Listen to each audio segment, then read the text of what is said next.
여러분은 지금 BMW iX에 들어간 샤이테크를 표현하는 자동차 유튜버를 보고 계십니다.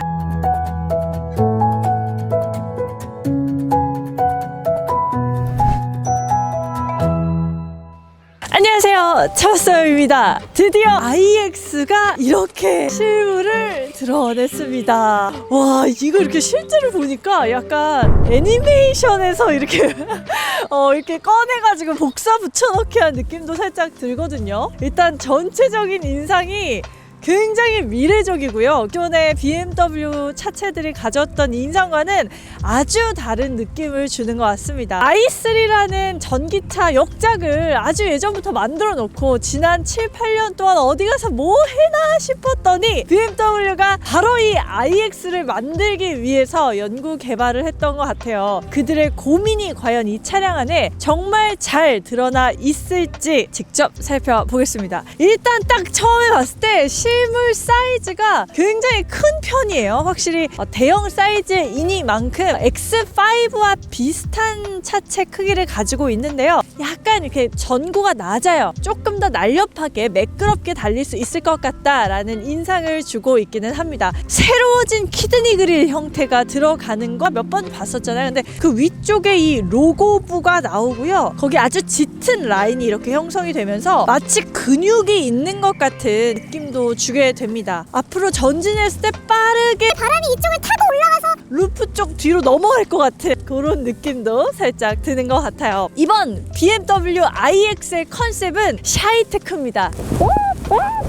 샤이, 아주 부끄럽다는 거죠. 부끄러워서 이 친구들이 다 숨어버렸어요. 숨어는 있는데 사실은 굉장히 하이테크적인 기능을 가지고 있다라는 특징이 있죠. 첫 번째 샤이테크가 바로 요겁니다. BMW의 로고인데요. 부끄러워서 숨은 친구가 바로 여기 있어요.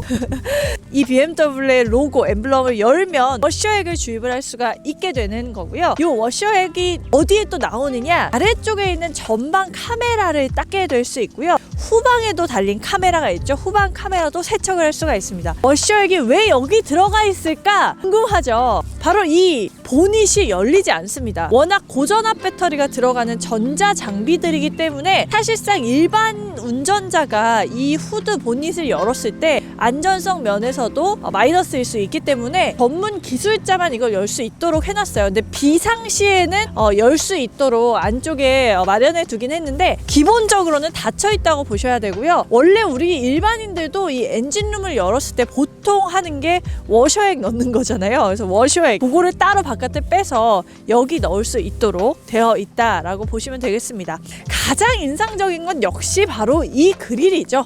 4시리즈 제가 컨버터블 리뷰를 하면서도 이 그릴 실물로 한번 전해드렸었는데 이 친구는 또 달라요. 이 친구는 일단 2D 느낌이 아니야. 그리고 아주 평평하고 매끈합니다. 3D 느낌을 주는 키드니 그릴이고요. 위아래로 사이즈가 굉장히 커져서 이 보닛 쪽까지 먹어버린 것을 알 수가 있어요. 이게 약간 보면 볼수록 적응이 되는 것 같다가도 밥을 먹고 다시 돌아와서 보면 약간 적응이 안 되는 느낌이 살짝 있기는 한데요. 그래도 조금씩 레이징이 이루어져 가는 것 같기도 합니다. 사실 전기차에는 그릴이 필요 없다고 여러 번 말씀을 드렸죠. 그릴의 역할 자체가 엔진에 열을 식혀주는 냉각 성능을 도와주는 건데 사실 식혀줄 만한 엔진이 없잖아요. 그렇다면 이 그릴이 왜 있냐? 없으면 좀 이상했을 것 같기도 하고요. 또 하나 중요한 거는 이제 더 이상 그릴이라고 표현할 수가 없어요. 이건 그릴이 아니라 센서 패널이라고 봐야 됩니다. 이 전기차가 구동하는 데 있어서 필요한 모든 그런 센서와 카메라들, 그런 것들이 이 그릴에 숨겨져 있는 거예요. 그래서 아까 말씀드렸던 샤이테크의 또 하나의 예시다라고 보실 수 있겠습니다. 그 센서가 그대로 노출되어 있으면 좀 못생겼을 텐데 그거를 가리기 위해서 이렇게 그릴 모양의 하우징을 만들었다. 사실 저는 요게 좀 아쉽습니다. 이 번호판만 아니었어도 이 디자인을 우리가 좀 받아들일 수 있었을 것 같은데 이 번호판이 여기 딱 달린 순간 뭔가 디자인을 약간 해치는 듯한 느낌이 들어요. 이 번호판이 4시리즈도 보면 가운데 어귀에 달려있거든요. 그것도 좀 안타까워요. 그냥 번호판이 좀 아래로 어디 안 보여. 이 그릴을 침범하지 않는 영역으로 나와 있었으면 참 좋았겠다 생각해보게 됩니다. 좌우측에 보시면 이쪽에 이렇게 매끄럽게 나와 있는데 안쪽에 요렇게 구멍이 또 뚫려 있어요. 공기 역학적으로 안쪽으로 공기가 또 들어갈 수 있도록 도와주고 있고요. 바퀴의 열을 좀 식혀주는데도 일부 도움을 줄 수 있을 것으로 보입니다. BMW가 자랑하는 레이저 라이트, 이 iX에도 이렇게 담겨져 있어요. 뭐가 날렵하게 매끈하게 나와져 있고요. 안쪽에 보시면 파란색으로 레이저 스타일의 이런 디테일도 들어가 있기 때문에 친환경차의 느낌도 더불어서 주는 것 같아요. 역시 공기 역학적으로 상당히 많이 신경을 쓴 것을 알 수가 있습니다. 가장 눈에 띄는 게 바로 이 핸들인데요. 겉으로 드러나 있지 않죠. 이게 평평하게 안쪽으로 마치 매립되어 있는 듯한 느낌을 주는데요. 저는 사실 이게 팝업 형태로 나오는 줄 알았는데 팝업 형태의 도어는 아닙니다. 이렇게 안쪽에 손을 넣어서 똑깍하게 되면 똑깍 이렇게 열리는 형태입니다. 고스트 클로징도 적용이 돼 있어요. 문을 열었다가 이렇게 했을 때 짜잔, 보이시나요? 약간 그 럭셔리 전기차의 느낌을 주는 디테일들이죠. 프리미엄 느낌을 살리려고 했었던 것 때문인지 몰라도 들어가 있는 색상 자체가 좀 고급스럽습니다. 일단 이 바디 컬러도 상당히 독특해요. 청록색에 기존의 BMW 바디에서 제가 보지 못했던 그런 색상인데다가 이 도어를 감싸고 있는 부분도 크롬이 아니에요. 보통 실버 크롬이 일반적인데 크롬이 아닌 브론즈 골드빛 컬러입니다. 이쪽에도 보시면 이 윈도우의 위쪽 디에로 라인의 위쪽에는 블랙 하이그로시로 일반적으로 우리가 많이 보는 형태지만 아래쪽으로 가시게 되면 사이드 미러부터 시작해서 브론즈와 골드를 오묘하게 섞은 것 같은 그런 형태의 디에로 라인을 만나볼 수가 있어요. 측면부의 이 끝에 쿼터 글라스와 연결되어 있는 부분에는 블랙 하이그로시로 IX라는 차체의 레터링이 들어가 있는데요. 요것도 독특한 인상을 주네요. 이렇게 충전구가 나와 있죠. 자, 이렇게 여시면 위쪽에 AC, 아래쪽에 DC 해가지고 콤보 충전기를 연결을 하실 수가 있게 됩니다. 근데 이렇게 보니까 지금 아이오닉 5나 EV6 같은 경우는 어느 정도 충전이 되고 있는지를 바깥에서도 볼 수 있도록 램프부가 마련이 되어 있거든요. 아쉽게도 iX에는 지금 어느 정도 충전이 되고 있는지를 볼 수 있는 그런 디테일들은 나와 있지 않은 것 같아서 그거는 조금 아쉽게 느껴지기도 합니다. 근데 보통 BMW 차량이 다 이렇게 우측 뒤쪽에 주유구가 나와 있는데 여기 뒤에 충전구가 같은 위치에 마련되어 있다라는 점 정도 눈길을 끌고요. 아래쪽에 보시면 휠이 무지묵지하게 큽니다. 아무래도 퍼포먼스를 좀 더 강조한 모델이기 때문에 실제로 퍼포먼스 휠이 적용이 되어 있어요. 22인치의 휠이고요. 안쪽에 보시면 스포크는 5 스포크로 나와 있는데 이게 경량화를 굉장히 이룬 소재로 또 적용이 됐기 때문에 공기 역학적으로 도움을 주는, 안쪽에 브레이크 패드도 꽤 널찍하고 브레이크 캘리퍼도 파란색으로 눈길을 끄는 색상으로 들어가 있는 걸 확인할 수가 있습니다. iX 레터링이 이렇게 역시 금빛으로 들어가 있는 거 확인할 수가 있고요. 전체적으로 보면 위쪽은 좀 좁아요. 위쪽은 좁은데 아래쪽은 살짝 넓게 나와 있는 형태여서 뒤에서 봤을 때는 그 차체 크기가 약간 더 컴팩트하게 느껴지는 경향이 있습니다. 전면부보다 더 큰 엠블럼 BMW 로고 이렇게 들어가 있는데요. 여기에서도 마찬가지로 워셔액이 분사가 되면서 카메라를 클리닝할 수 있는 기능이 들어가게 된다라고 보실 수 있겠습니다. 아래쪽으로 보시면 하부 범퍼는 좀 깔끔하죠. 전기차 이니만큼 따로 배기구는 나와 있지 않은 걸 알 수 있고요. 아래쪽에 스키드 플랫 니트도 딱히 나와 있지 않아요. 안쪽에 보시면 파여져 있는 형태로 단조로운 형태로 나와 있고요. 좌우에 있는 이 램프부 아래쪽만 좀 공격적으로 이렇게 디퓨저 스타일이 나와 있습니다. 위쪽에 보시면 공기가 흐르고 이렇게 스포일러가 있어서 아래쪽에 약간 다운포스를 형성해 주잖아요. 마지막으로 이렇게 아래쪽에 나와 있는 디퓨저가 공기 역학을 개선하는데 꽤 영향을 줄 수 있을 것으로 보입니다. 전면부와 마찬가지로 테일램프는 좀 얇고 좁게 들어가 있는데요. 후면부 테일램프가 더 좁네요. 더 약간 뿌까 느낌, 가늘하게 실눈을 뜬 것처럼 테일램프가 들어가 있고요. 테일램프 주위로 블랙 하이그로시가 또 두텁게 들어가 있기 때문에 뒤에서 봤을 때는 좀 더 깔끔한 느낌이 들게 되는 것 같아요. 이렇게 손을 넣어서 톡 하면 역시 열리게 되고요. 보시면 도어부 자체가 프레임리스 형태이기 때문에 좀 고급스러운 느낌을 이런 데서 받을 수 있죠. 그런데다가 이번에는 이 안쪽에 앰비언트 라이트가 적용이 됐어요. 여기에 앰비언트 라이트는 보통 없잖아요. 이 도어부 쪽에 적용이 돼서 이게 반사되면서 보이기 때문에 밤에 보면 굉장히 멋지지 않을까라는 생각이 들긴 합니다. 자, BMW iX 실내에도 한번 앉아봤습니다. 독특하게 주행을 하려고 아까 자세를 이렇게 한번 미리 잡아봤었는데요. 이렇게 손을 자연스럽게 넣게 되잖아요. 근데 손이 안 들어가는 거예요. 뭐지 하고 봤더니 히트 조절 기능이 여기 이렇게 독특하게 크리스탈 형태로 나와 있습니다. 뒤로 빼주면 되고 이렇게 하면 뒤쪽으로 누워질 수 있는 이런 형태예요. 문을 여는 도어 캐치가 없는 거예요. 문을 또 어떻게 열어야 되지? 막 이랬거든요. 봤더니 여기에 이렇게 버튼 누르시면 이렇게 도어가 열리게 됩니다. 딱 처음에 실내에 들어왔을 때 꽤 널찍한 대시보드가 눈길을 많이 끕니다.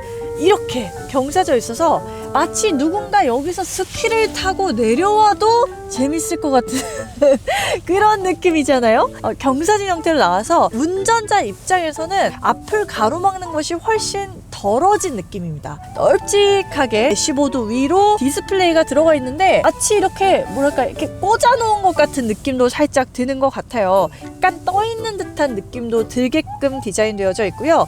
디스플레이 형태는 완전히 각이 살아있는 네모난 직각 형태이고 좌측에 있는 계기판 같은 경우는 12.3인치로 들어가고요. 우측에 있는 디스플레이는 14.9인치로 들어갑니다. 사실 12.3인치의 계기판 같은 경우는 요새 나오는 국산차 완성차에서도 많이 들어가는 사이즈인데 디스플레이가 14.9인치, 약 15인치에 가까운 이 화면은 사실 다른 완성차 업체랑 경주해 봤을 때도 굉장히 눈에 띄게 넓은 수치입니다. GV80 같은 프리미엄을 지향하는 브랜드의 디스플레이만 봐도 14.5인치거든요. 근데 0.4인치가 더 큰 거예요. 근데 그 더 큰 0.4인치가 완전 막 확 와닿는 건 아닌데요. 보시면 위쪽에 베젤이 계기판과 비교했을 때 훨씬 좁은 걸 알 수 있어요. 그래서 위아래로 화면이 더 널찍하게 드러나 있다. 그렇기 때문에 운전자가 받아들일 수 있는 정보가 더 넓고 시원시원하다라고 보실 수 있겠고요. 전체적으로 꽉 차서 나와 있는 것도 확인을 할 수가 있었습니다.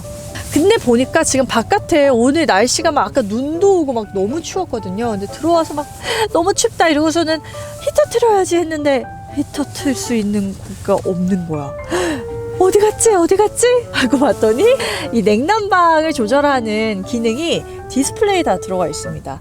새로워진 디스플레이잖아요. 안쪽에 있는 UX, UI도 싹 바뀌었습니다. 새로워진 아이콘들과 새로워진 글씨, 새로워진 디자인이 들어가는데 사실 아주 최신 형태의 느낌이라고 보긴 조금 어려운 것 같아요. 약간 옛날 그 한글 컴퓨터 느낌이 조금 듭니다. 그래서 보시면 냉난방 컴포트 기능이 이렇게 나와 있죠. 요거 누르셔서 이렇게 조절을 하는 거예요. 재밌는 게 보통 핸들 열선 버튼도 밖에 따로 나와 있잖아요. 그래서 버튼 하나만 누르면 되는데 요거 핸들 열선 버튼 끌 수 있고 약하게, 중간, 세게, 매우 세게 이렇게 4단계로 조절할 수가 있고요. 통풍, 열선도 그렇고 마찬가지로 4단계로 모두 조절을 다 할 수가 있도록 되어 있습니다. 사실 이게 어떻게 보면은 편할 수도 있는데 정말 이 공조 부분 같은 경우는 차에 타자마자 우리가 가장 먼저 작동하게 되는 버튼이잖아요. 물리 버튼으로 나와 있었다면 편리성은 더 높았을 것 같아요. 그런데 이번 iX는 실내를 좀 더 라운지처럼 뭔가 거실 형태의 느낌으로 최대한 눈에 거슬리는 것들을 간소화시키는 것.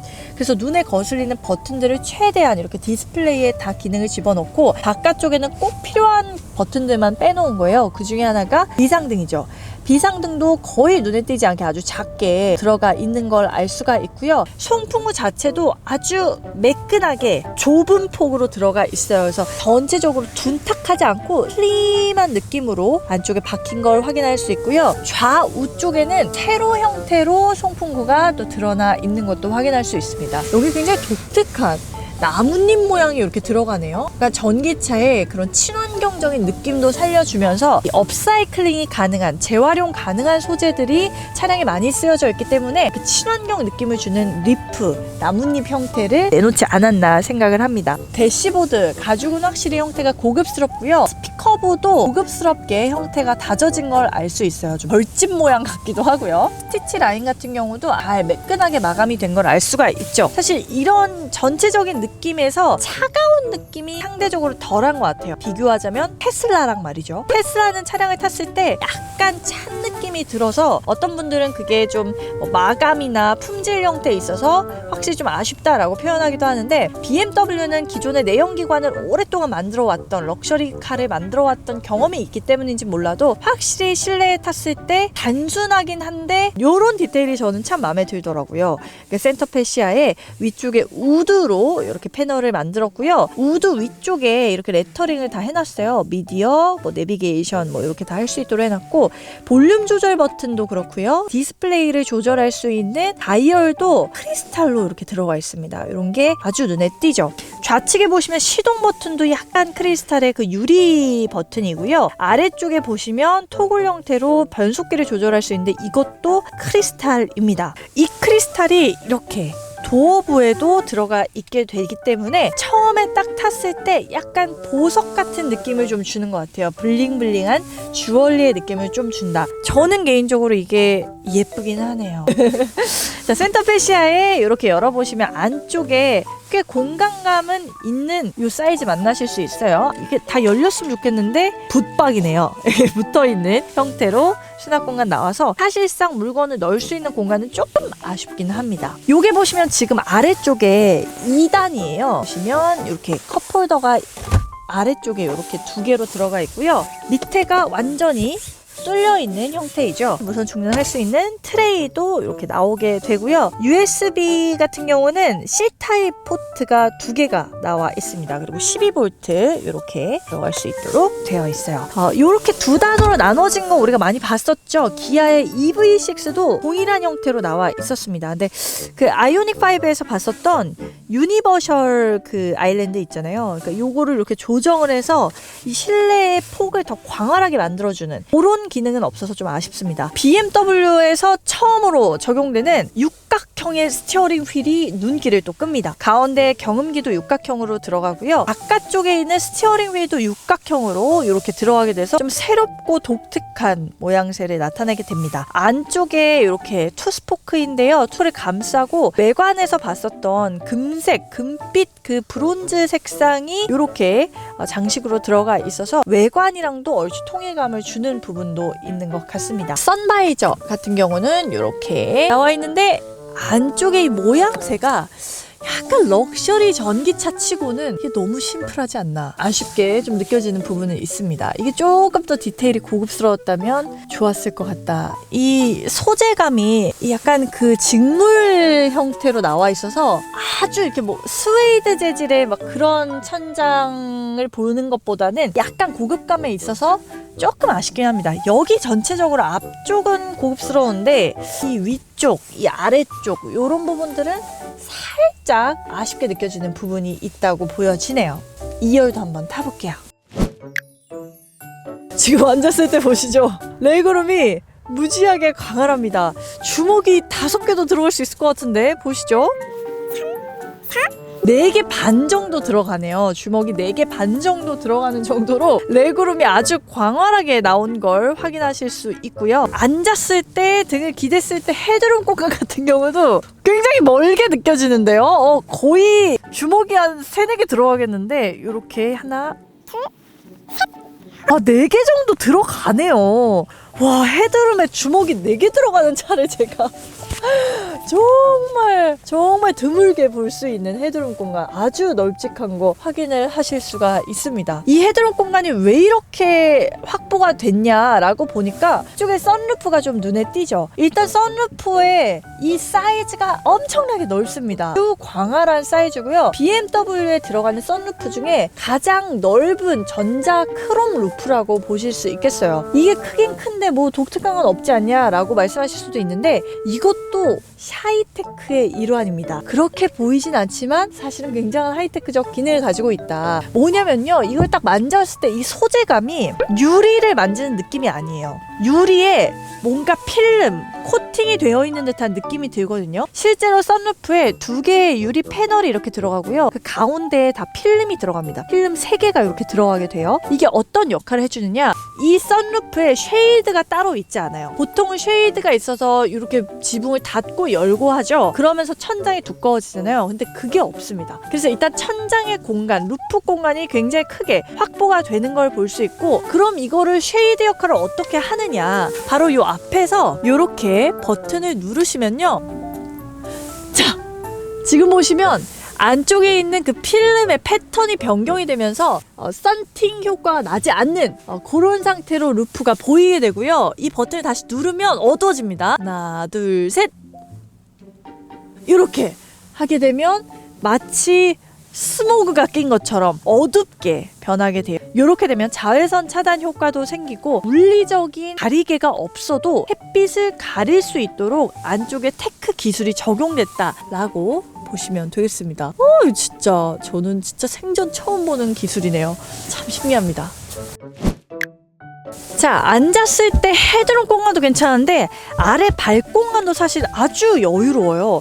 굉장히 넓은 걸 알 수가 있어서 덩치가 조금 크신 성인분들이, 남성분들이 타셔도 이 공간 아주 넉넉하게 느끼실 수 있을 것 같고요. 배터리가 아래쪽으로 쭉 깔려있기 때문에 이 공간 자체를 상당히 평평하게 만들어 놨고요. 그리고 독특한 게 이렇게 앉았을 때 공조부는 또 물리 버튼으로 편하게 개별화로 조작을 할 수 있도록 되어 있습니다. 보통은 여기 어딘가에 USB 포트가 마련되어 있는 경우가 많은데, 독특하게도 시트에 뒷백에 이렇게 USB C 타입 포트가 2개가 들어가요. 조수석 뒷백에도 2개가 들어가요. 앞에도 2개가 들어가서 총 6개의 C 타입 포트가 눈에 아주 잘 보이는 공간에 드러나 있다는 거. 이렇게 뚫린 건 또 신기하네, 뒤에서 보니까. 2열 도어도 마찬가지로 버튼을 하나 눌러서 이렇게 다 버튼 형태로 문을 열게끔 되어 있는 걸 확인을 할 수 있어요. 2열까지도 도어부는 이 매끈한 가죽과 이 금색의 크롬부, 그리고 이렇게 스피커부까지 해서 전체적인 그 모양새를 계속 유지해 놓은 것이 인상적이네요. 다만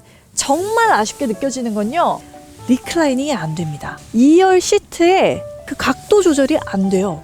이게 물론 앉았을 때 헤드룸 공간도 여유롭고 각도 자체가 기본적으로 약간 뉘어져는 있어요. 그리고 다리 공간도 충분하기 때문에 뭐 이런 자세도 가능합니다. 하지만 그래도 약간 더 누워서 가고 싶을 수 있잖아요. 2열 승객이 자신의 신체 사이즈에 맞게 이 리클라이닝을 조절을 할 수가 없다는 거, 요거는 굉장히 아쉽게 느껴지네요.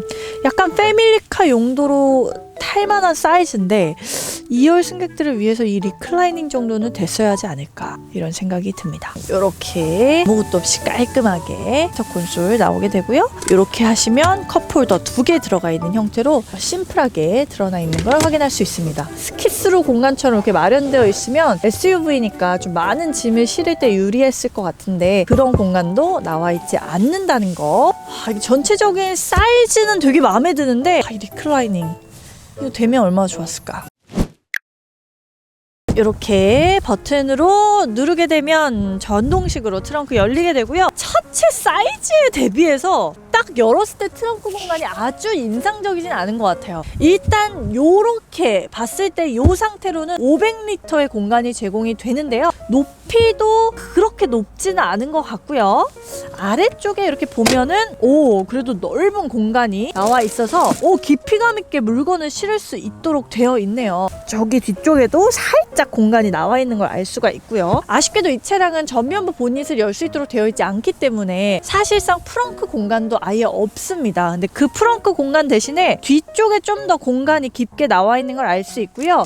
뒤쪽에 서스펜션이나 프레임들 구조를 배치를 좀 잘 해놔서 꽤 깊게 공간을 활용할 수 있도록 해놓은 점은 인상적입니다. 근데 이 기본 공간 자체가 그렇게 넓어 보이진 않는데, 자, 500리터면은 실제로 BMW의 X5보다도 이 트렁크 공간이 좀 작긴 한 거거든요. 탔을 때 사이즈는 그래도 꽤 넓네요. 제가 다리를 쭉 뻗어도 더 앞쪽까지 이렇게 공간이 남는 걸 알 수 있고요. 이렇게 빼면 잠시만, 제 머리 공간이 이 트렁크 안쪽으로 들어가지 못하죠. 이 윗공간이, 뒤쪽에 약간 머리 공간이 좀 닿게 됩니다. 제 키가 162에서 3, 4인데 제 앉은 키를 안쪽에 우겨 넣을 수 없다는 사실. 그래서 이 위쪽 머리 공간을 조금 방해해야 되는 걸 알 수 있고요. 한 5cm 정도는 더 들어갈 수 있는 그런 부분 나오게 돼요. 자, 2열 폴딩을 하기 위해서 굳이 다시 운동화를 신지 않아도 된다는 거. 자, 편하게 여기 버튼이 나와 있습니다. 레버가 나와 있죠. 그러면 왼쪽 시트가 쑥 내려가고요. 요거 다시 누르시면 오른쪽 시트가 쑥 내려갑니다. 간편하게 내렸고요. 요게 지금 완전히 풀 폴딩을 시킨 겁니다. 풀 폴딩을 시켰을 때 완전히 플랫하진 않네요. 이게 차박을 가시려면 각도가 좀 그러네요. 각도가 완전 45도까지는 아닌데 그래도 좀 굉장히 경사진 형태에 가까워서 이렇게 누웠을 때도 아래쪽으로 많이 좀 쏠리는 그런 형태입니다. 차박을 하시려면 이렇게 위쪽으로 여기를 다 평탄화를 시키셔야 하지 않을까. 기본적인 공간은 500리터에서 폴딩을 했을 때 1750리터까지 넓어지기 때문에 내부 공간을 넓게 활용하시는 건 꽤 괜찮을 것 같기는 해요. 그리고 이 시트 앞쪽으로도 공간이 남기 때문에 물건들을 이쪽에도 활용하셔서 많이 실으실 수는 있을 것 같습니다. 실제로 전기차 충전구 같은 것도 보면 국산차에서 제공이 되는 V2L 같은 전기를 끌어다가 쓰고 할 수 있는 기능도 사실 제공이 되지 않기 때문에 아웃도어를 많이 가시는 분들에게는 아쉬울 수 있는 부분이 될 거라는 거 참고해 보시면 좋겠습니다. 자, 이제 이 차가 과연 어떻게 나왔을지 직접 또 한번 주행을 해보도록 할게요. 가시죠.